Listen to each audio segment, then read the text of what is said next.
He's on a roll, and it's just so early. How can you really be on a roll already, right? Sounds crazy. I'm Lauren Shehadi. How are you guys?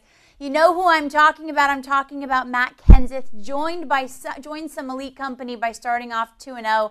The last driver to pull off such a feat, four-time series champion Jeff Gordon, 1997. But what makes it even more surprising is when you look back at his highs or lows, I'd like to call it, in 2008. Leaves some fans scratching their heads. For all the info, we turn to our very own NASCAR expert, Pete Pistone. Pete, let's get right down to business. I know a lot of fans are wondering this very same thing. Perhaps it's difficult to put your finger on, but what's been the difference, in your opinion, on why Matt Kenseth has started out the year so strong after going winless in 2008? Well, I think you have to point to the new crew chief, Drew Blickensderfer. He came on board and really has kind of changed the chemistry of that team, Lauren, since Chip Bolin left the crew box for Matt last year.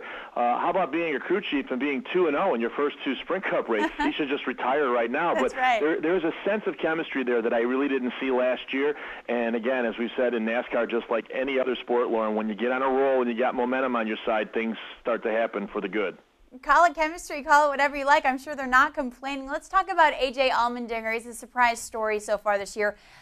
Pete, 13th in the point standings, only sponsored for 6 more races. How's that for incentive, right? Yeah, exactly. And I talked to his team owner, Richard Petty, earlier this week, and he said, the more AJ gets up there and has good finishes like he started the year with, the better they'll have a chance to sell sponsorship, and maybe he'll have a full-time ride. But he's going to be up on the wheel this week in Las Vegas, no doubt about it. He's going to have to qualify his way in because he doesn't have a guaranteed starting spot. So AJ's important weekend will actually get going Friday afternoon in qualifying.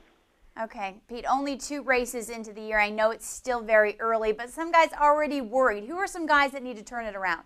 Dale Earnhardt Jr. is at the top of the list, Lauren. He's 35th in the point standings, and that means if he drops out of that top 35 when we get to Martinsville at the end of March, he'll have to qualify his way in. He's off to a horrible start. Good news for Jr. and his fans, the next 3 races starting in Vegas, all places he had top 5 finishes a year ago. The other guy's Ryan Newman, as his teammate Tony Stewart is off to 2 straight 8th-place finishes. Newman's been through 4 cars at Daytona. He had a tough day in Fontana last week, so Ryan Newman really needs to step it up here in week number 3 this weekend in Vegas.